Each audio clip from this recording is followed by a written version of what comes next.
I'm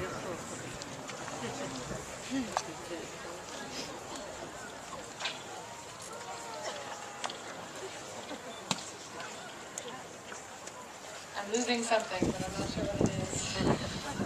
All right.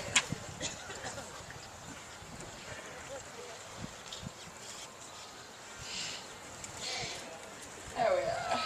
Just gotta get everything sorted out. Okay.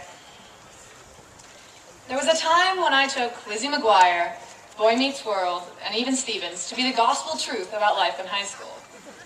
I mean, at times I managed to pump a little information out of my brother and his friends, but for the most part, their versions sounded kind of lame. My classmates and I, on the other hand, were mesmerized by the glamorous lives of Disney Channel stars. Looking back, those shows were obviously geared towards the angsty preteen set, anxious to break free from the doldrums or drama of the younger grades, and finally reach that El Dorado, land of the free and home of the driver's licensed, high school. The kids on TV had jobs, cars, perfect hair, no homework, and were never without friends, parties, and adoring parents and teachers. Basically, no problems that couldn't be solved in under 22 minutes. But in real high school, as we've surely all discovered, it's tough to find a job. Your car probably only starts half the time if you have one at all. You either spend an hour on your hair or you give it up completely. The homework comes and goes like Arnold Schwarzenegger's housekeepers.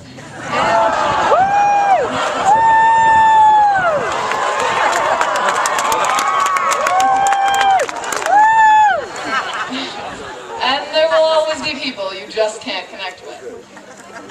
You try to operate on minimal sleep and maximum caffeine, but in the end you probably live by the high school motto. Pick two: school, friends, sleep.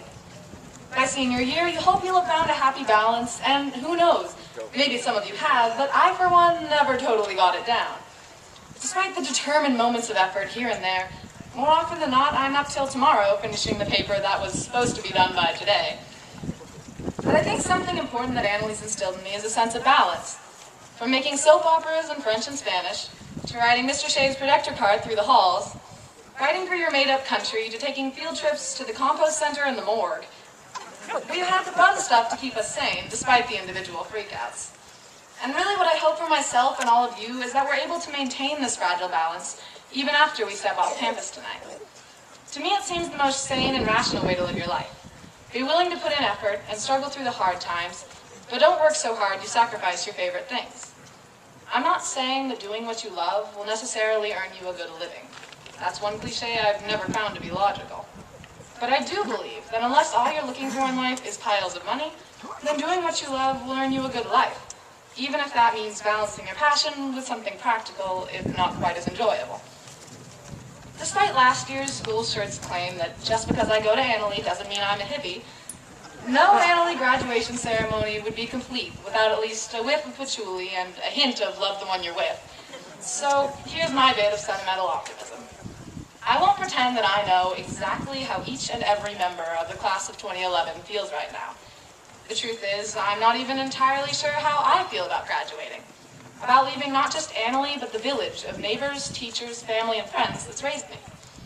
Sure, I'm excited for new adventures and new faces, but despite how dull Sebastopol sometimes feels, and how debilitating senioritis has been lately, I have no doubt that next year will be somewhat lonely without all the familiar people and places that comprise my comfort zone.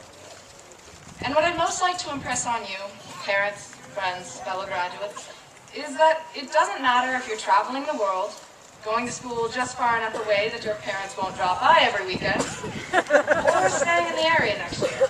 We're all in for a change. So be ready. It might feel like these empty diploma cases, because yes, we don't actually get those important documents until the summer.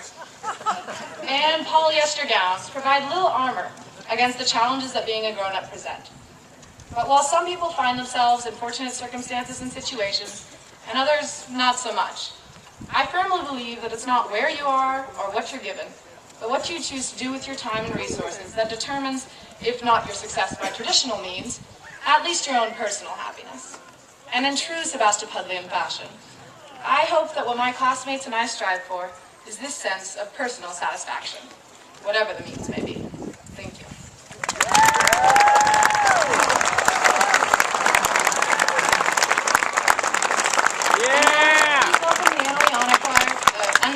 of Andy Del Monte singing the Annalee hymn. Yeah! Way to go, too!